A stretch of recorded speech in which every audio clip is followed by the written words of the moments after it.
പ്രത്യേകിച്ച് ചില ആനുകൂല്യങ്ങൾ അല്ലെങ്കിൽ ഇളവുകൾ ഇറാൻ നൽകിയിരുന്നു എന്ന ഒരു സാഹചര്യമുണ്ട്.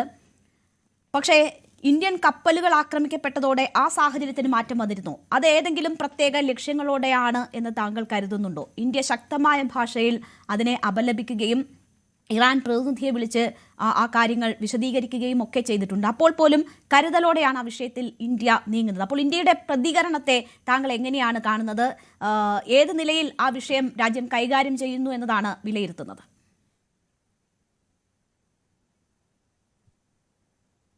അല്ല, ഇന്ത്യക്ക് വേണ്ടി ചില കൺസെഷൻസ് കൊടുക്കുമെന്ന് ഇറാൻ സൂചിപ്പിച്ചിരുന്നല്ലോ. 2 ഷിപ്പുകൾ അതിൽ കൂടെ തന്നെ ഇവിടെ എത്തുകയും ചെയ്തു, നമ്മുടെ ഇമ്മീഡിയറ്റ് ആയിട്ടുള്ള പ്രോബ്ലം സോൾവ് ചെയ്യുകയും ചെയ്യും. അപ്പോൾ ഇറാനെ സംബന്ധിച്ചിടത്തോളം നമുക്ക് അവരുമായിട്ട് നല്ല റിലേഷൻഷിപ്പാണുള്ളത്.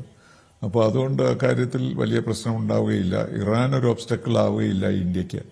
ഗൾഫിലെ കാര്യം മറ്റൊന്നാണ്. പക്ഷേ ഇറാൻ ഇന്ത്യയായിട്ടുള്ള ഒരു അണ്ടർസ്റ്റാൻഡിങ് നമ്മൾ അന്യോന്യം സഹകരിക്കും എന്നുള്ളത് തന്നെയാണ്. അപ്പോൾ അതുകൊണ്ട് ഇത് സംഭവിച്ചപ്പോൾ നമുക്ക് കൂടുതൽ പ്രക്ഷോഭമുണ്ടായി. കാരണം ഇന്ത്യ ക്ലിയറൻസ് കിട്ടിയ ഒരു ഷിപ്പിനെയാണ് അവർ ഷൂട്ട് ചെയ്തതെന്നാണ് നമുക്ക് കിട്ടുന്ന വാർത്ത.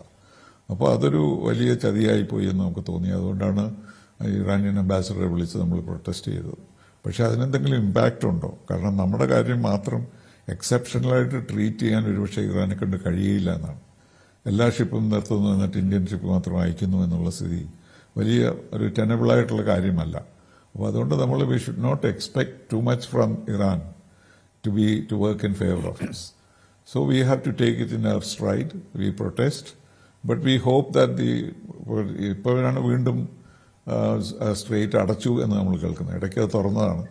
അപ്പോൾ അതുകൊണ്ടൊരു പ്രത്യേക സാഹചര്യം നമുക്ക് ഇതിൽ നിന്ന് കിട്ടാൻ സാധ്യമല്ല. പക്ഷേ നമ്മളുടെ അവരുമായിട്ടുള്ള റിലേഷൻഷിപ്പും ഇതുവരെയുള്ള ചർച്ചകളും കൊണ്ട് നമ്മളിതിനെ അവർ ചെയ്തതിനെ ഒരു വളരെ തെറ്റായ കാര്യമായി തന്നെ കാണുകയും അതിനനുസരിച്ച് പ്രൊട്ടസ്റ്റ് ചെയ്യുകയും ചെയ്തു. പക്ഷെ അവരതിനൊരു മറുപടി അല്ലെങ്കിൽ ഒരു സൊല്യൂഷൻ തന്നതായി ഇതുവരെ സൂചനയൊന്നുമില്ല. തീർച്ചയായും ഞാൻ താങ്കളിലേക്ക് തിരിച്ചെത്താം.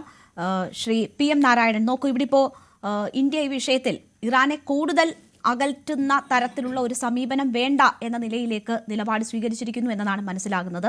പക്ഷേ ശക്തമായി ഈ വിഷയത്തെ അപലപിക്കുകയും ചെയ്തിരിക്കുന്നു. അനുമതി കിട്ടി വന്ന കപ്പലുകളാണ് ആക്രമിക്കപ്പെട്ടത്, അതിലുള്ള വിയോജിപ്പ് രേഖപ്പെടുത്തിയിട്ടുണ്ട്. പക്ഷേ ഇതിന് ശേഷവും മറ്റൊരു കപ്പൽ അവിടെ നിന്ന് പുറപ്പെട്ട് നമ്മുടെ രാജ്യത്തേക്ക് എത്തുന്നു എന്ന ഒരു സാഹചര്യവും കൂടിയുണ്ട്. അപ്പോൾ ഇറാനെ കൂടുതൽ പിണക്കിക്കൊണ്ട് ഒരു പക്ഷേ യുദ്ധം നീണ്ടുപോകുന്ന ഒരു സാഹചര്യം ഉണ്ടായാൽ നമ്മുടെ ഊർജ്ജ പ്രതിസന്ധി നമ്മൾ പ്രതീക്ഷിക്കാത്ത തലങ്ങളിലേക്ക് കടക്കുന്ന ഒരു സാഹചര്യമുണ്ട്. അതുകൊണ്ട് തന്നെ ആയിരിക്കും ഒരു പക്ഷേ